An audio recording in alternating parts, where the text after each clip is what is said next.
What's going on, people? Welcome back to the channel. I'm Just United. I'm here again with Hamza. Pleasure to have him here, by the way. Don't forget to hit like, share, and subscribe, and give Hamza a follow. Um, Friday night counterattack. We're going to be talking about the summer transfer window. It's going to be coming to an end soon, and yeah, I just want to talk about a few of our targets, obviously our signings, Absolutely. and who we want out the door. I'm very happy to be here. Liverpool have signed 0 players this summer so far. Chelsea have signed so many players, and the reason I'm smiling and grinning is I've just got this little thing on my screen. If you can see here, you'll probably have to zoom in to see how many players Chelsea have got on their squad. So some teams are not replenishing their players. Some teams are replenishing too much, and probably should get themselves a transfer ban with all this FFP that's being broken. It's very, very poor. But with They're not Manchester breaking United, it though, you know. they're not breaking it, but they've got so many It's other just things that silly they're deals broken. because Dodgy deals, dodgy in a deals. few years' time, they will have the exact same problem that we've got when they've got players who are not of the standard and they've got long contracts at the club. What are you going to do? You're going to pay them off. They will just go on loan as they always do. But yeah, like, do you know what I mean? Though it's They'll just do crazy. player swaps. You feel sorry for the manager. Money. There's going to be another new manager next season as well. It won't be Maresca, that's for sure. But with Manchester United, have you been happy with their transfer deals this summer? Because I said on the previous conversation with you, I'm quite happy because we've seen in previous years when Manchester United overspend and overpay at the last month of the transfer market, it ruins us for 2-3 years going down the line. Anthony is a prime example. What's your thoughts on this summer so far when we've got Euro and Xerxes? So far, at this moment in time, I think the window's been good. We've done good deals. Obviously, people are going to say we've overpaid, blah, blah, blah, blah. But we always get United tax in any deal that we do. And yeah, I think I'm happy with Xerxes. I'm not entirely familiar with his game in terms of, seeing him play. I've seen some highlights. He looks decent. Obviously, he's another young striker. I think we could have gone with a bit more experience. Who would you have wanted? Would you have gone for Ivan someone Toney. like Ivan Toney? Okay. Why? Just because I think he's proven in the Premier League. He's a little bit more seasoned. And, he's consistent. He does score goals. And you need that, especially if you got Højlund up top. But again, we've got another young striker through the door. If he plays well, then, we've got a striker for 10 years. I do think we should have signed another striker, though, a little bit older. So I'm happy with the window. Yoro, obviously, got injured. Hope he recovers soon. And, that recovery goes well. We don't want another situation with Alessandro Martinez where he comes back and it recurs. So hopefully he can recover, maybe get some tips from him on what he done to heal again so quickly. Because again, he looks back to his form in the Copa America. What do you think? We just tell everyone that Man United have got some really good players in our team, but it's just because people don't watch our players enough or get the opportunity to because they're always bloody injured. It really, really frustrates me because you're looking at how some of these players have done over the years and you're looking at some of their best moments. You're like, wow, this guy's good. Let's see if he can crack on. No. Doesn't happen very often, does it? Bruno's probably the only one I could probably say, and Garnacho from last season, that were consistent in their performances until Mainu came in November, and he became consistent. I think Kanano was good, though. Yeah, after AFCON, I'd say after AFCON, when he got dropped from AFCON, that's when he got his performances back up as well. And for him to concede the 20-30 shots a game, that was very worrying from my defensive point of view. But when you saw against Manchester City, you had Lisandro Martinez. Anybody with Man United defense is conceding shots. That's all I'm going to say. Very worrying. Going into a few of the targets that we've had. Obviously, we've got Delict. What do you think of him? Do you think we should go for him? De Ligt, I'd love to see him at Manchester United, mostly because of my FIFA career mode when I got De Ligt and I got Martinez in. And this is from like 2 seasons ago in FIFA where you can just do a cross into the box and Man United are immune at good crosses, I should say. And De Ligt's just there to header it in, which is really good to see because it's more expectation versus reality. It's like if you had Maguire, he'd always be headering in. If we had good people crossing the ball in, we don't have many of them, which are very good. But in terms of defensive displays, I know Paul Scholes has stated on the overlap that De Ligt's not as good because Eric Dyer overtook him, but actually De Ligt has taken a lot for his experience Yeah. already. 17 years old, he was a captain at Ajax, nearly a world record fee for a centre back. Do you think it's just because of that? So, like, obviously, we're talking about transfers. You've got the whole summer window going on. Do you think Ten Hag still got a hand in the transfers? Do you think it's they've actually, because we've got a structure in place now? Do you think it's we're signing going after these players because Ten Hag wants them, or because they've been scouted to be a good centre back to have? It's got to be both, because the Ineos are not going to buy players that Ten Hag doesn't want to use. So he's probably going to give them his recommendation. The Ligt he had at Ajax, it worked really well for him. Got his move at Juventus, got his move to Bayern Munich. But if it doesn't work, kind of like with the Ugarte deal, Ugarte may have been a really good player to sign. Again, yeah, I've not seen a lot of him. He's a fantastic player. If you watch him at the Copa America with Benton, Corey, and Vecino as a top centre midfielder, and it works really well to have someone like him next to Kobe Mainoo as well. It would have been great to have got Amadou Onana, who went to Aston Villa. Yeah, I think that we could have gone for him as well. He's quality. another one. Obviously, but again, if we go in for him, we're going to be paying about 80 mil for him as well. Yeah. We don't get the deals that other clubs get. Obviously, another previously Ajax player being linked with is Mazraoui. And Frankie de Jong as well, of course. No. It's like, no. It's like a swear word to me, basically. Honestly, I don't even want to. My heart just dropped by saying it. I was like, Frankie de Jong. I was like, no, not again. Not after Barcelona. Do you know when he thought he was coming to Old Trafford to knock us out of Europa League, and then he was sent home crying? I'm sorry, we are not signing Frankie de Jong. I don't want him as much as Ten Hag wants him. If you want to play for United, you come when they come knocking. I think that kind of answers your question. And Mazraoui, former Ajax player, de Jong, former Ajax player, Xerxes, Dutch player. But does Frankie de Jong really want to come? Because if he wants to come, it answers your question. What you said to me earlier about if Ten Hag's making a decision. And right now, it seems like a lot of these players are suited to Ten Hag more than suited to Man United and Ineos. And when you got someone like Wilcox in, who's going to be the technical director, and you're going to have someone like Omar Barada, who's going to be the CEO. That's where they're going to work over the next 2, 3, 4 windows, and they're going to go, actually, this is the type of player Ten Hag needs, as opposed to the kind of player Ten Hag wants. So that's where we're going to see a bit of a difference there as well, which will be good to see. That's what I'm thinking, because Zubimendi is someone that we're linked with, and Fofana is someone we're linked with. They're not Dutch, but they are type of players that will improve our midfield. That's the way I would see it, personally. What do you think? I definitely think we need a CDM. Cover of Casemiro, and we definitely need a centre back. I would have loved Branthwaite from Everton as well. I think I'm not convinced on him personally. I don't know. I think if he starts ahead of Martinez. He suits us though. I think. In what way? In like being a Man United player, I think he would stand up and actually maybe reach another level. Yes. I think we're talking about De Ligt. I'd rather run that money on the left back personally. Cover for Luke Shaw. No, replacement. But Harry Hamas? He's not going to be ready for me for another 2-3 years. Everyone likes to see Harry Hamas. Luke Shaw, though, we've seen in the Euros how. When was the last time you saw him with a Man United shirt? But the impact that he had on that game. He has a great impact. Nothing wrong with it at all. I think Rashford missed that a lot last season as well, though. We need a left back who's going to be reliable. We need someone who's going to be there. I agree. And do that. And I think sentiment takes the blame, unfortunately, because we've said that in the previous video as well.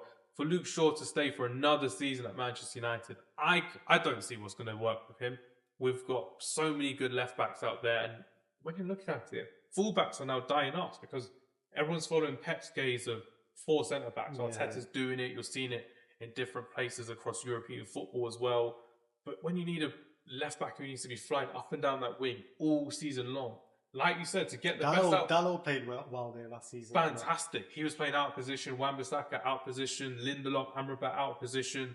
But we need someone in that position that's going to get the best out of Rashford for me and for you, like you just said as well. So I'm looking forward to seeing if that may be a little change, but I'm not relying upon. What would you be your perfect 3 players to sign then? Who would you sign?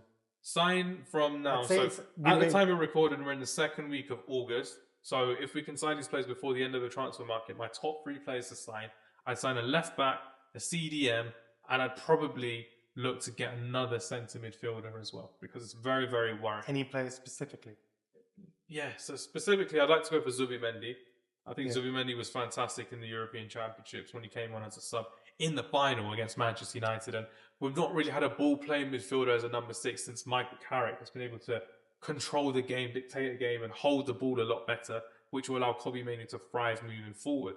I mentioned a left-back. So the left-back I want to go for is the Turkish left-back from the Euros, Ferdi Kadıoğlu. It's fantastic. Oh, is that the one that did you play against us? Turkey? Yeah, no. I mean United. Did you play against United? He plays for Fenerbahce.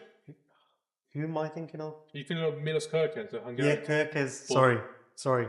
Don't worry, Govinda still knows ball. It's got mixed up with completely different player. Because he locked us down. That was a really, really good. He looked really, really good at left back. And then, as a centre back as well, Matthäus de Ligt. I may have said centre mid earlier, but one centre mid would be fine for me. A defensive mid would be fine for me. But we need a proper centre back partnership, because we've seen Johnny Evans, man, he'll do it.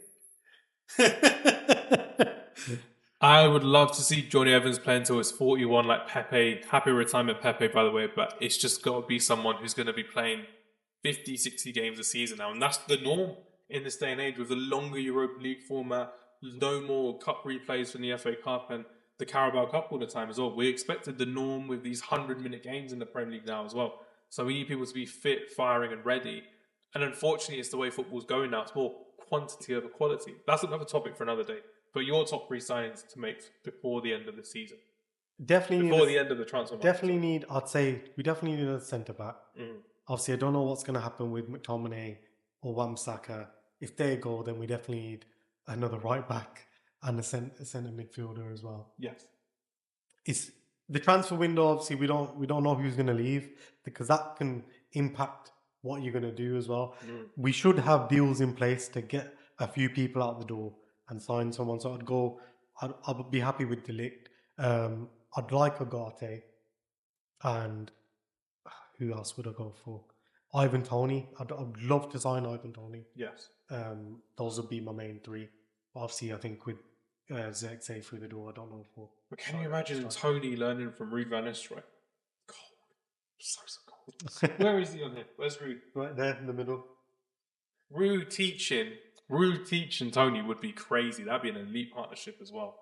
How to finish, how to be a bit more ambiguous outside the box as well, getting into that space. That'd be fantastic. He does a lot of that himself though as well. That's what I like to see, him going to a next level, a Champions League level, Europa League level, and looking to be England's next starting striker, because maybe there are talks of Lee Carsley being the interim manager, but we don't know who's going to be the next full England manager as well. But what's your thoughts on the Euro and the Xerxes signing already? What's your thoughts on how well they've done already into signing these players? Not in terms of how they play, but in terms of signing these players.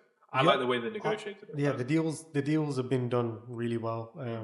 You can tell straight away the Mason Greenwood deal, when he got sold, we should have got all the profit from that deal. But for Getafe to get some money, I think it was like 6 million or something like that, off the deal, it just shows how bad the business was being done by Richard Arnold and John Murtaugh. So cool. And we're not being bullied, and that's what I like to see. I think that's the main thing. Obviously, we're always going to be charged a lot, but I'm happy with the way things are going. I think we're doing deals a lot better. But it would be nice, obviously, when we get a few players through the door, if we win a lot more trophies, then it'll be easier to do these transfer deals as well. But remember, we're not in Champions League football. We didn't finish high on the table, the lowest ever position we finished in the Premier League. So there are compromises we have to make. And one compromise we haven't really done that well is selling players that we probably should have been selling 2-3 summers ago. But maybe it's a thing where we have to sign 2 players in January, then 2 players next summer, then 2 players next summer, just to kind of slowly get our way back What up. 5 players would you get rid of if you could? If I could, I'd get rid of Luke Shaw, Tyrone Malacia. I'd get rid of Scott McTominay. Tyrone Malacia. I've seen somewhere last season they were saying Paul Pogba's brother really did bury some bones at the Old Trafford training ground. Literally. Found Tyrone Malacia. Don't know where he's been. He just hooked up to him like a ghost from Scooby-Doo. That's how bad it was. It was crazy. I'd sell Casemiro and I looked so Anthony. Anthony, I don't. Nobody's buying Anthony. Firm to Saudi Arabia. Yeah, you can tell by my face. I'm just so annoyed at all of these players. Not in a bad way. It's just the fact they take up so much money and they take up so much wages, and they've ruined our wage structure in such a way. When you're looking at paying Casemiro £300,000 a week plus, and he didn't even start in the FA Cup final last season. So it's very worrying to see what's happening there with Manchester United. And you don't want any newcomer who's going to be playing every single game to be like, oh, I'm only on 70,000 a week. Why is this guy getting 3-4 times more than what I'm getting, and he's not even playing? So say the window shuts tomorrow, and we don't make any more signings. Do you think Ruud van Nistelrooy will make as much as of an impact that we'd like him to, in terms of getting more out of these players? Because obviously, and even the Rene Haig, the other coach that's been brought in, they're managers as well. They were managers. They've come in to be coaches. Do you think that they will have a major impact if our transfer window closes tomorrow? The best thing I can say about these coaches coming in is we want to see a difference where it's going to be a difference where we know it's from that coach, because it's very, very difficult these days to then go, oh yes, because of an assistant manager, it's because of the first team coach, it's because of the strikers coach, it's because of whoever. It's got to be somewhere where the players then come out after a game and Bruno Fernandes goes, oh yeah, Ruud van Nistelrooy has been teaching us this on the training field, Rene's been teaching us this on the field, and you're just kind of there like, okay, if the captain's saying that, I can feel more confident in what we've got, because we had Benny McCarthy and Steve McLaren, Mitchell van der Gaag as well, fantastic coaches in their own right. And remember that first season under Benny McCarthy where Rashford was like unleashed, headering, and Benny McCarthy was like, I got his head in the right place. That's what you want to hear, and that's what you want to see. So those are the smaller details. They're leaving now, so... No, that's what I'm saying. I'm using that as an example. So that's what you want to see across the season, where Rasmus Højlund's on 15 goals by February. It's like, yeah, it's because of my conversations with Ruud van Nistelrooy, and this is what we're learning. Because we've seen it with Ollie, him being a striker. We've seen how he unlocked our front three at one point. Yes. We were one of the best front threes in Europe, I'd say, at that point. Obviously, we got to the Europa League final.